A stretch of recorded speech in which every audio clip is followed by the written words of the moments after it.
Music, it's just so powerful, isn't it? It can shape what we believe, carry us through the absolute hardest times, and bring thousands of people together all singing one voice.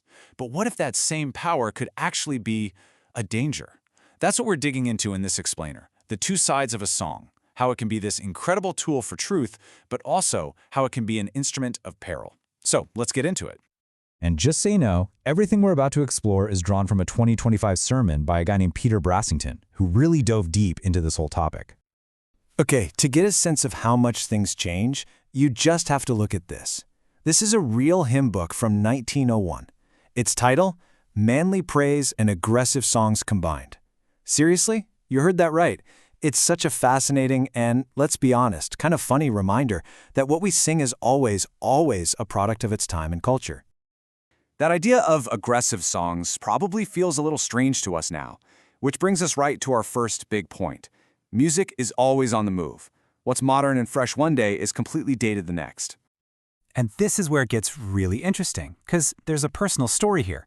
This hymn book was published way back in 1950, but it was given to the speaker Peter in 1976, and by then, it already felt ancient to him. He wasn't interested in this stuff. He was looking for the music of his generation. It's just a perfect picture of how every single era wants to find its own voice, its own sound. And this isn't some new thing. I mean, listen to this. The foreword to that very same 1950 hymn book says they were deliberately getting rid of songs with unreal, morbid, and sentimental words. They were making a conscious effort to find songs with deeper theological meaning. So even 75 years ago, people were carefully sifting through their music, trying to make sure it reflected what they truly believed. And that really gets to the heart of it, doesn't it? It brings us to the core purpose of these songs.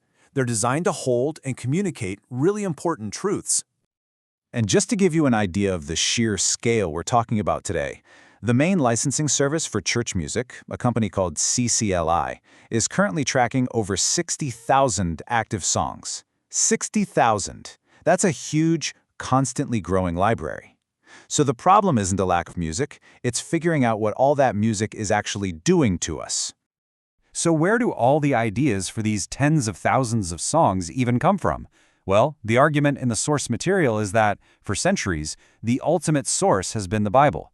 It's not seen as just a rule book, but as this deep well of inspiration. It's just packed with the praise, the stories, the truth, and the hope that become the fuel for the songs we sing. And this right here shows one of music's greatest superpowers. Songs are incredible memory aids.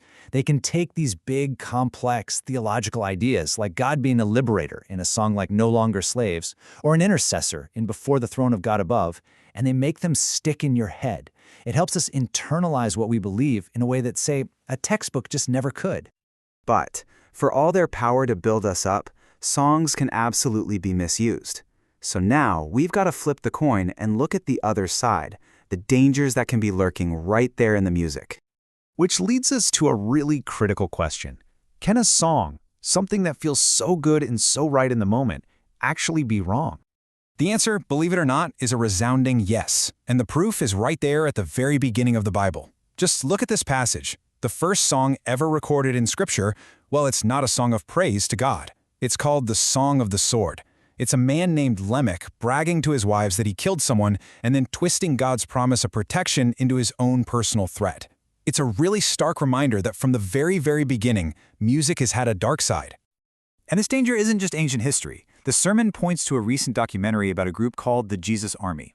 Apparently, they would sing these incredibly powerful songs about God's victory over sin, all while, behind the scenes, that very same triumphant language was reportedly used to cover up repeated instances of abuse. It's a really chilling modern example of how music can be used to hide the truth instead of revealing it. This quote really nails the heart of the warning. It comes from a story where a leader, Joshua, confronts the commander of God's army and asks, "Are you on our side or the enemy's?" And the commander's answer is just, neither. The danger here is what the sermon calls arrogant triumphalism. It's that subtle but deadly assumption that God is automatically on your side, which then justifies whatever you want to do. So, if songs can be both incredibly powerful and seriously perilous, where does that leave us? Well, in this last section, we're going to look for a way to find some balance and move beyond just the feeling of the final chorus. And the key really seems to be balance. As you can see here, we need both.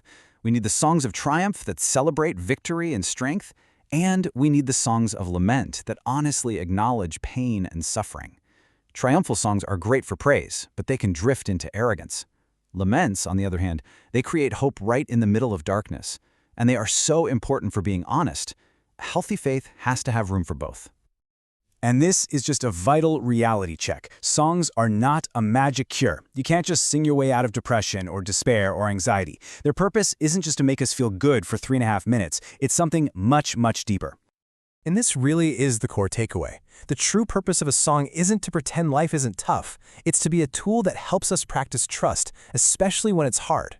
It's for when your feelings are screaming that all is lost, and the song becomes an anchor, a way to declare that you're trusting in something bigger than your immediate circumstances.